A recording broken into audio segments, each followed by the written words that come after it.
Hi, I'm going to be reviewing a Chateauneuf du Pape today from a producer called Chateau Fortia.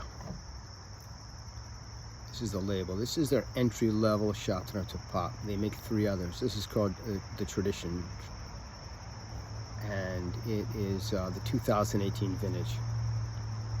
Just want to draw your attention to this cool-looking label. Sorry, the crest. This is the crest. Chateauneuf du Pape bottlers are not obligated to use this bottle, but many or most do. This is the papal crown and the keys to St. Peter, the first pope, purported to be the keys to heaven. And this talks about the historical significance of the area. Many centuries ago, the Pope moved his house from Rome to Avignon. Avignon being the biggest city in this area. And in 1863, the mayor of the town attached Chateauneuf du Pape to the label. So they started to, kind of in a brilliant marketing coup, name the wine after Chateauneuf du Pape, the new home of the Pope. And it has since been it continues to be the most famous and highest quality wine in the Southern Rhone. So the Southern Rhone has a Mediterranean climate, hot, dry summers, and cool, rainy winters. Okay, the Northern Rhone, on the other hand, is more continental, cold winters, Syrah-based, great wines, super age-worthy. Smaller quantities are produced. Whereas in Chateauneuf du Pape, the primary grape variety, predominant grape variety, is Grenache, followed by Syrah or Mourvèdre.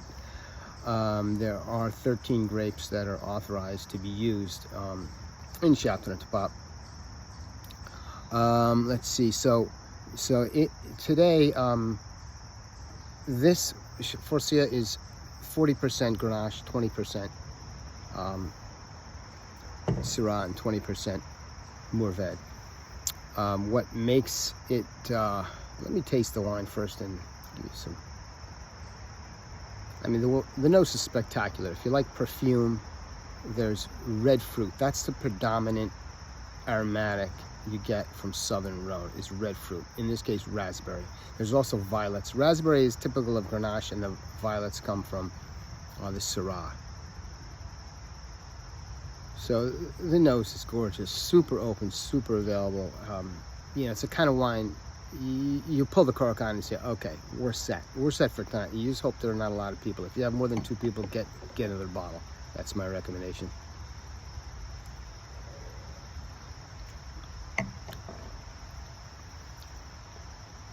I mean, velvety texture. Now, Chateauneuf du Pape is not what you call a tannic wine. So you can drink it young. Yes, it has tannins, absolutely. But not the kind of tannins you get in Cabernet Sauvignon or Sangiovese or Nebbiolo. So it has a nice early drinkability. And this will age for 5, 6, 7 years. Easily. What will happen to it, you will lose some of that bright red fruit and that really beautiful color. The color will fade a little bit. It'll become brown around the edges, and instead of raspberry, you'll get leather, tobacco, earth, decay flavors, and just the tannins will break down, and it will just become even more seductive and drinkable. So this is just a beautiful example. Some of the characteristics of the region, you have. This is what's called a gallet roulé, or rounded stone, which took on its shape because it was transported a long way down the Rhone River many years ago. So you'll find these in many vineyards. But you know what? Not all of the best. There's some of the best vineyards that do not have these. So it's not a necessary condition that you have these in the vineyards. In fact, at Chateauneuf, they make their best wine, Cuvée des Cadets, out of vineyards that are 100 years old, that have no rocks in them on the surface. And that's because when they planted the vineyards 100 years ago, horses which cultivated the vines, the vineyards, couldn't walk on the vineyards. And in fact, it's crazy. It's really difficult to walk on on these stones, as you can imagine. So that's one interesting point of distinction. Beautiful. Of Chateauneuf du Pape. Another is the Mistral. The Mistral is a wind that blows like mad. It averages 30 miles an hour. It can easily get up to 40 or 50 miles per hour, and it blows for 7 days. And the lore is that it can drive people mad. And it can damage vines. In fact, Syrah has delicate shoots, and Syrah needs to be trellised, or else the Syrah vines will be really damaged. Whereas the typical Grenache and Mourvedre are bush or hedge drain vines. But the good part of the Mistral is that it's referred to as the wind doctor, because any moisture in the canopy will be dried out by the wind, and the Mistral is always followed by dry, sunny weather. So it also prevents. It also helps. It dehydrates the grapes just a wee bit, and may be responsible for the elevated alcohol levels you get in Chateauneuf du Pape wines. This is 15% alcohol.